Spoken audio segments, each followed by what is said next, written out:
Chers amis, Shabbat Shalom. La sidra de ce Shabbat, Lech Lecha, troisième sidra du livre de Bereshit, vient débuter l'histoire des patriarches, notre histoire si on peut dire, puisque Abraham, Isaac et Yaakov sont les ancêtres du peuple juif. La sidra Lech Lecha s'ouvre sur un ordre donné par l'Éternel au patriarche Avram. Il ne s'appelle pas encore Abraham, mais Avram. Lech Lecha, va pour toi. Le Tout-Puissant demande à Avram de quitter son pays natal, la Mésopotamie, sa famille, son univers, pour partir vers un pays lointain, vers l'inconnu, la terre de Canaan. Le commentaire de Rashi nous explique que Lech Lecha, va pour toi, signifie pour ton bien, pour ton projet.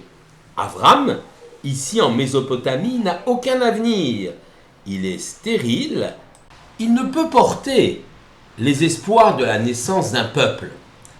Seul un changement radical de lieu et de vie permettra à ce personnage, Avram, sans E, de devenir Avraham avec un E supplémentaire. Ce E supplémentaire est extrait d'un don puisqu'il vient du nom de Dieu lui-même. Avram, sans E, est prisonnier des contingences matérielles et des lois matérielles. Avraham, avec un E, donc cette lettre hébraïque, tirée du nom de Dieu, lie son destin alors à l'Éternel, puisqu'il reçoit une lettre supplémentaire qui se trouve dans le nom de Dieu, et donc il reçoit cette lettre, et peut dépasser les limites de ce monde matériel, du monde de la nature, et même engendrer avec son épouse qui est âgée, et c'est ce qui se produira, un fils à l'âge de 100 ans, alors que son épouse a 90 ans. Ce départ forcé, qui est une douleur, tout de même une souffrance pour le patriarche qui est contraint de quitter son père, sa famille, eh bien, constitue finalement un bien. Il en conçoit donc, certes, une souffrance, car l'exil n'est jamais une chose aisée. Ses descendants d'ailleurs, les Juifs, l'expérimenteront de façon parfois très amère. Abraham doit rompre surtout avec sa famille, avec ses proches, comme nous l'avons dit. Pour un homme dont le caractère est marqué par une très grande générosité, par un précède, par une ouverture à autrui, rompre avec ses proches constitue une épreuve. Se séparer parce qu'on est différent, c'est là l'une des épreuves que le patriarche va finalement surmonter dans sa vie. L'expression Lech Lecha sera reprise une deuxième fois dans la Torah, au cours d'une deuxième épreuve, d'une autre épreuve, celle de la Akedat Yitzhak, le ligotement d'Isaac, et non le sacrifice d'Isaac, puisqu'Isaac ne sera pas sacrifié.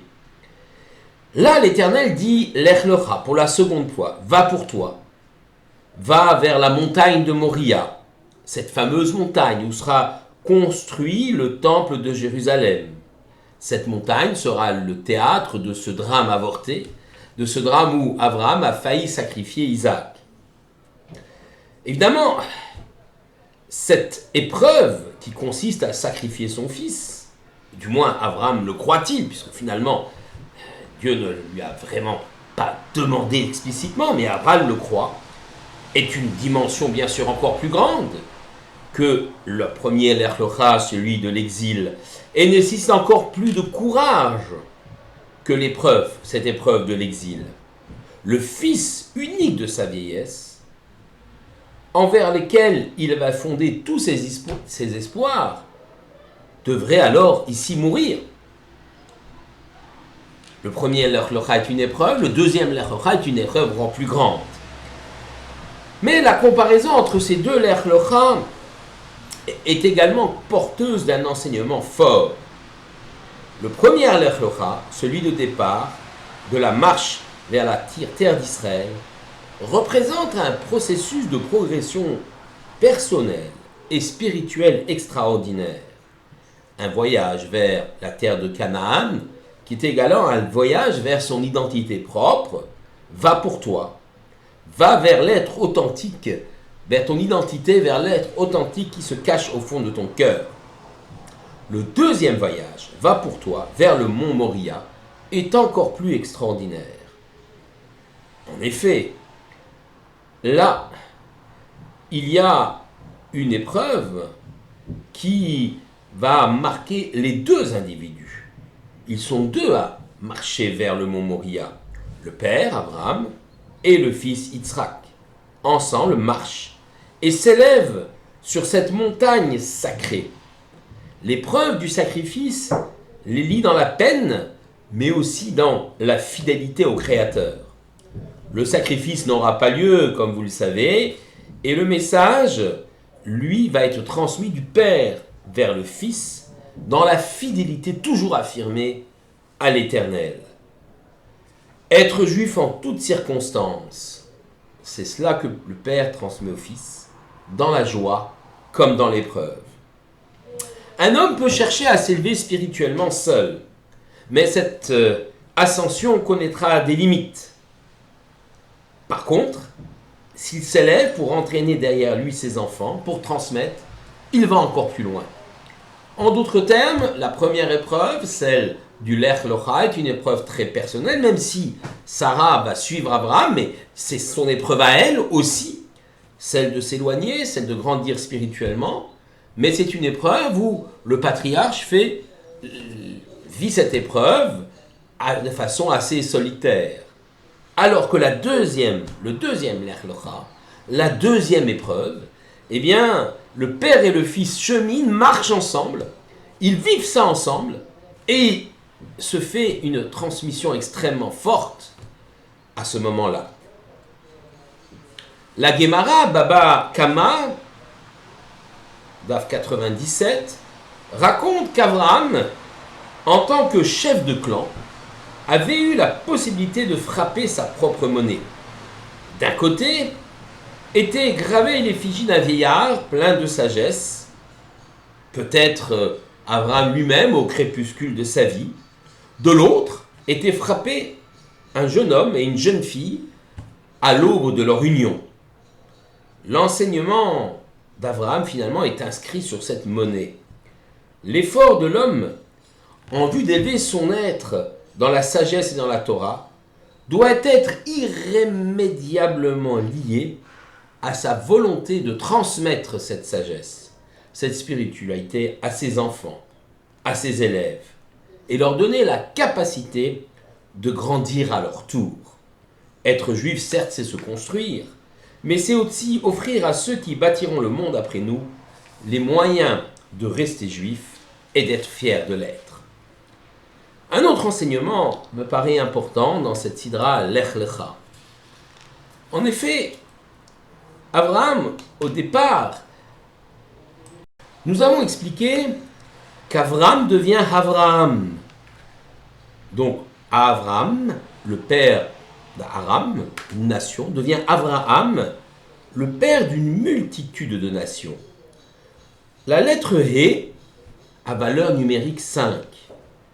On la retrouve d'ailleurs dans le texte de Bereshit, quand il est écrit « Ele toldot ha-shamayim va-aretz behi baram » Voici les engendrements du ciel et de la terre lorsqu'il les créa, behi baram.